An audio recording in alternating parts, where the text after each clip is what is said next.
በስመ አብ ወወልድ ወመንፈስ ቅዱስ አሐዱ አምላክ አሜን። ሰሙነ ሕማማት ዕለተ ሐሙስ። አብዛ ዕለት እዚኣ ጎይታ ዝፈጸሞም ዓበይቲ ነገራት ብዙሓት እዮም። ብጥቕሉ ኣብዚ ዕለት እግሪ ሐዋርያት ብትሕትና ዝሓጸበሉ ምድላው ፋሲካ ዝተገበረሉ ድሕሪ ፋሲካ ድማ ስርዓተ ቁርባን ዝተሰርዓሉ ኣብ ጌቴሰማኒን ካልእን ጸሎት ዝተጸለየሉ ይሁዳ ንጎይታ ብምስዓም ኣሕሊፉ ዝሃበሉ ጎይታ ድማ ብኢዳ ይሁድ ዝተተሓዘሉን ነዊሕ ናይ መጠቓለልን መሰናበትን ትምህርቲ ዝሃበሉ ወዘተዩ። ነዚ ግብሪ ጎይታ መሰረት ብምግባር ከዓ መምሃራን ነዛ ዕለተ ሐሙስ ኣብ 9 ዝተፈላለዩ ስያሜታት ሂቦም ይርከቡ።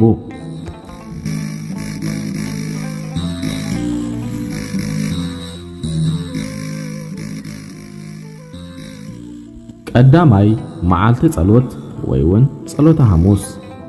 ጎይታናን መድኃኒናን ኢየሱስ ክርስቶስ ብተዋሃዱ ፍጹም አምላክ ፍጹም ሰብ ምዃኑ ንምግላጽን ንምርዳእን ከምኡውን ኣርአያን ምዃን ጸሓፍቲ ፈሪሳውያን መጺኦም ክሳብ ዝሕዝዎ ክጸልይ ዝሓደረሉ ዕለት ስለ ዝኾነ መዓልቲ ጸሎት ትበሃል። ማቴዎስ ወንጌል ምዕራፍ 26 ካብ ፍቕዲ 36 ክሳብ 46፣ ዮሐንስ ወንጌል ምዕራፍ 17። ንሕናውን ናብ ፈተና ከይናኣቱ ብጸሎት ክንነቅሕን ከየባትኽና ክንጸልይ ከም ዝግባአና በዚ ዕለት እዚ ምሂሩናዩ። ብሓፈሻ ኣብዚ ዕለት እዚ ጎይታ ኣብ 3 ቦታ ጸሎት ከም ዝገበረ ስለ ዝጥቀስ መዓልቲ ጸሎት ተባሂሉ ክጽዋዕ ዝሰማማዕ ስያሜ እዩ። እዚ ኸኣ ጎይታ ቀዳማይ ነቲ ህብስት ኣብ ጽርሐ ኒቆዲሞስ ቅድሚ ምብራኹ ምጽላዩ፣ እቲ ኻልኣይ ድማ ኣብ ወንጌል ዮሐንስ ምዕራፍ 17 ዘሎ ብዙሕ ምስጢር ዘለዎ ጸሎት ምጽላዩን፣ እቲ ሳልሳይ ድማ ቅድሚ ብኣይሁድ ምትሓዙ ኣብ ጌቴሰማኒ ዝጸልዮ ጸሎት ብምህላው እዩ።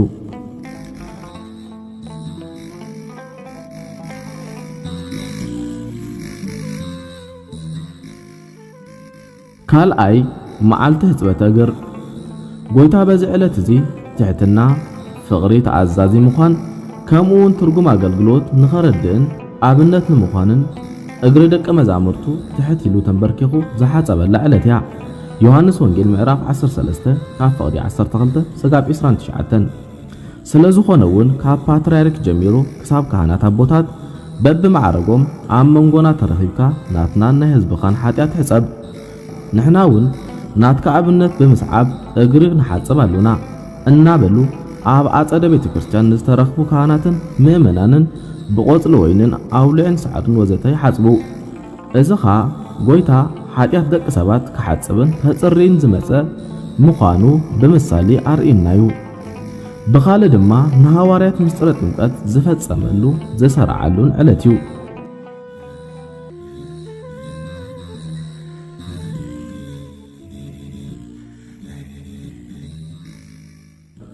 ሳልሳይ መዓልቲ ምስጢር። ካብተን 7 ምስጢራተ ቤተ ክርስቲያን እቲ ሓደ ዝተመስረተሉ ዕለት እዩ።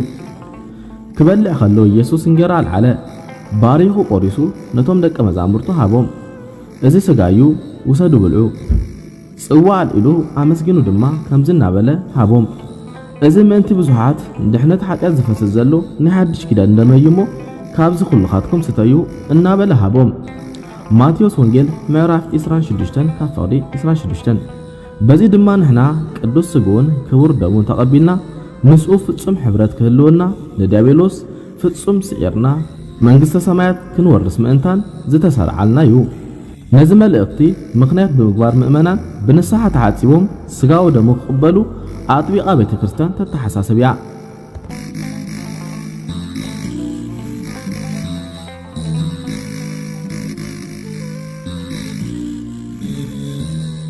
ራብዓይ መዓልቲ ሓድሽ ኪዳን። መስዋዕቱ ኦሪት ማለት ብደም እንስሳ ዝቀርብ ዝነበረ ናይ ብሉይ ኪዳን መስዋዕቲ ከም ዘብቀን ድሕነት አዳምን ደቁን ድሕነት ዓለምን ንርእሱ ዝተፈተወ መስዋዕቲ ገይሩ ዝቀረበሉን መስዋዕቱ ኦሪት በመስዋዕቲ ሓድሽ ዝተተካአሉ ለስለ ዝኾነዩ ነቲ ጽዋ አልኢሉ እዛ ጽዋ እዚኣ ምእንታኹም ብዝፈስስ ዘሎ ደመይ እተገብረ ሓድሽ ኪዳን እያ። ሉቃስ ምዕራፍ 22 ካብ ፍቕዲ 20 ማቴዎስ ምዕራፍ 26 ካብ ፍቕዲ 27 ኪዳን ማለት ኣብ መንጎ ክልተ ወገን ዝግበር ውዕል መሐላ ስምምዕ ማለት እዩ። በዚ መሰረት ከዓ ጎይታና መድኃኒናን ኢየሱስ ክርስቶስ ምስ ደቂ አዳም ደሙ በመፍሳፍ ስጉ በመቁራስ ዘለዓለማዊ ሓድሽ ኪዳን ዝፈጸመሉ ዕለት እዩ።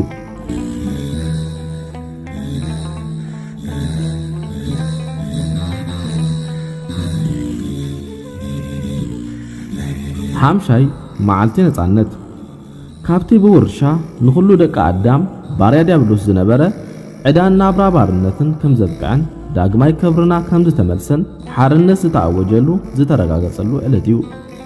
እቲ ካብ ኣቦይ ዝሰማዕኽዎ ዘበለ ንዓኻትኩም ስለ ዘፍለጥክኹም እየ ኣዕሩኽተይ ዝበልክኹም። ባርያስ ጎይቱ ዝገብሮ ኣይፈልጥን እዩ እሞ ደጊም ባሮት ኣይብለኩም እዩ።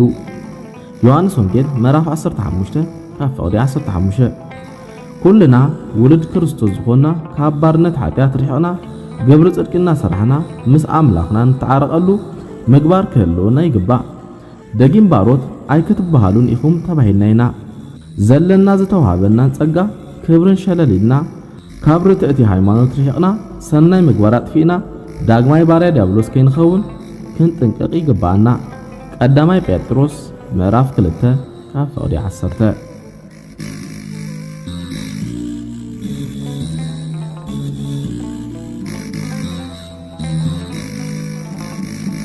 ሻልሻይ መዓልቲ ምድላው ፋሲካ ኣብ ሰለስቲኡ ወንጌል ከም እንረኽቦ ኣብዚ መዓልቲ እዚ ድማ ምድላው ፋሲካ ተገይሩ። ፋሲካ ማለት ሓለፈ ማለት እዩ።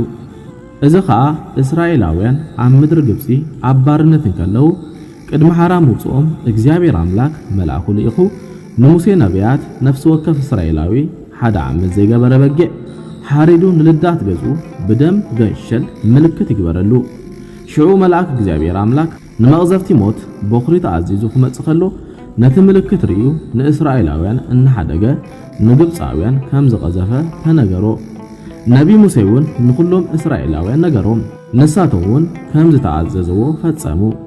ዘጸአት ምዕራፍ 12 ካብ ፍቕዲ 1 ጽጋብ 5 ከምቲ ምሳሌኡ ብሉይ ኪዳን ደም በጊ ንመስዋዕቲ ዝፈስስ ዝነበረ ኣብ ሓድሽ ኪዳን ከዓ ኣማናዊ በጊ ባሊ ጎይታና ንርእሱ መስዋዕቲ ገይሩ በጃና ደሙ ኣፍሲሱልና እዩ።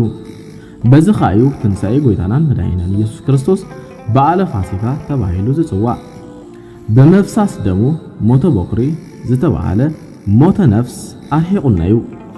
ገንሸል ፋሲካና ማለት ክርስቶስ ተሰውዩ እሞ ይብለና ኣብ ቀዳማይ ቆሮንቶስ ምዕራፍ 5 ካብ ፍቕዲ 7 ቀዳማይ ጴጥሮስ ምዕራፍ 1 ካብ ፍቕዲ 18 ክሳብ 19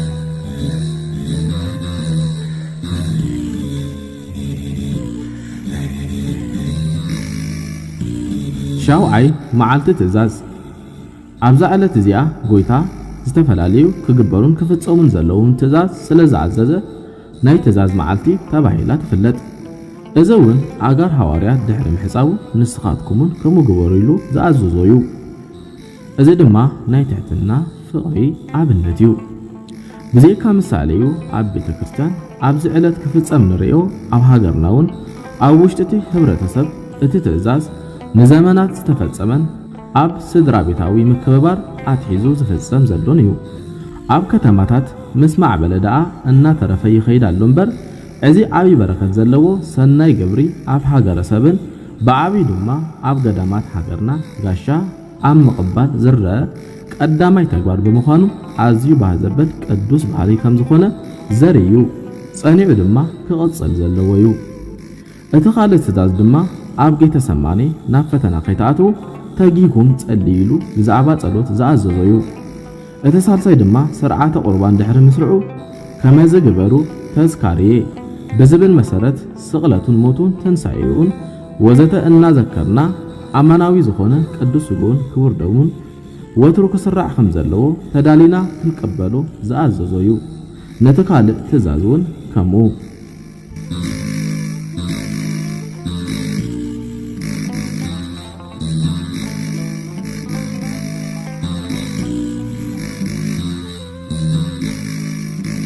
ሻምናይ ሓመልማላይ ሐሙስ ኣብዚ ዕለት እዚያ ጎይታ ኣብታ ለምለም ዝኾነ ስፍራ ኣትክልቲ ከም ዝጸለየ ስለዝጥቀስ በዚ ስም እዚ ትጽዋያ ጎይታና ብዙሕ እዋናት ምስ ሐዋርያቱ ይኸይድ ብምንባሩ ይሁዳ ድማ ኣጸቢቑ ስለዝፈልጥ ናብ ኣመሪሕዎ መጸ ጎይታ ግና ኣብዚያ ቦታ ብስልጣኑን ብፍቃዱን ከም ዝተተሓዘ ደጊሙ ዘረጋግጸሉ ከኣዩ ምክንያቱም ኩሎም ከም ሽፍታ ኣባተርን ሰይፍን ሒዞም ምስ መጹ ንመን ከም ዝደልዩ ሓቲቱ ንዑ ምዃኑ ምስ ነገርዎ ኣነየ ስለዝበሎም ኩሎም ኣድሕር ሒሮም ናብ ምድሪ ፍግም ኢሎም ከም ዝወደቁን ክሳዕ ዝፈቅደሎም እውን ክሕዝዎ ከም ዘይከኣሉን ዘግሃድላ ቦታያ ዮሐንስ ወንጌል ምዕራፍ 18 ጎይታ ከምቲ ብዕለተ ሰሉስ ዝገበሮ ሰፊሕን ዓሚቕን ኣስተምህሮ ብዛዕባ ምስጢረ ስላሴ ምስጢረ ስጋዊ ምስጢረ ትንሣኤ ሙታን ዝመሃረላ ዕለት እያ ዮሐንስ ወንጌል ምዕራፍ 10 ካብ ፍቕዲ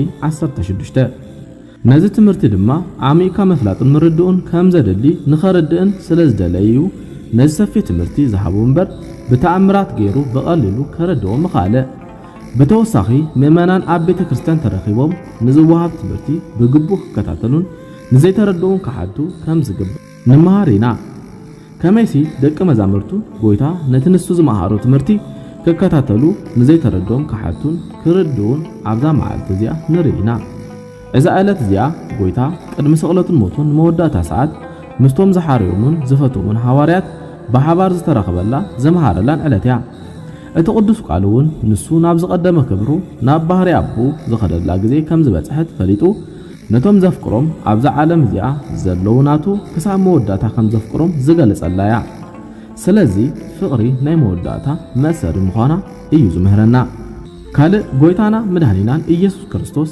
ናይ ኣይሁድ ጸሓፍትን ፈሪሳውያንን ሰዓት 3 ምሸት ወይ ድማ ሰዓት 9 ብኢድ ኣይሁድ ክትሓዝ ንርእሱ ኣሕሊፉ ዝሃበላ ዕለት እውን እያ ኣቐዲሙ እውን መን ከም ዝትሕዞ ይሁዳ እንታይ ዓይነት ምኽሪ ምስ ኣይሁድ ከም ዝመኸረ ዝፈለጠ ጎይታ ካብ ኩሎም ሐዋርያት ፈልዩ እቲ ሓደ ንጹህ ከም ዘይኮነ ኣሕሊፉ ከም ዝህቦን መጠንቀቕቲኡን ዝገለጸሉ እዩ እዚ ከዓ ብፍቃድ ዝተተሓዘ ምዃኑ ዘርእዩ ይሁዳ እውን ብመሰረት ዝገበሮ ምኽሪ ብስምምዕ ንጎይታ ኣይትሒዝዎ እዩ ነዚ መሰረት ብምግባር ድማ ነቲ ምልክት ሰላምን ፍቕርን ዝኾነ ሰላምታ ንኽፋእ ዕላማ ንጎይታ ኣሕሊፉ ንምሃብ ስለ ዝተጠቀመሉ ንሕና እውን ነዚ ንምዝካር ኣብ ሰሞነ ሕማማት ንሕድሕድና ኣይንሰዓምኒና ሊቀ ሐዋርያት ቅዱስ ጴጥሮስ እውን እዝኒ ማልኮስ ዝቆረጸላ ሰይፉ ናብ ሰፈሩ ክመልስ እተነገሮን ከምቲ ጎይታ ዝበሉ ድማ ብሮኽ ይነቀዎ 3 ሰዓት ኣብ ቅድሚ ሰባት በኣፉ ዝኸሓደሉን መሪር ንብዓት ብምንባእ ድማ ዝተነስሓሉን ዕለት እዩ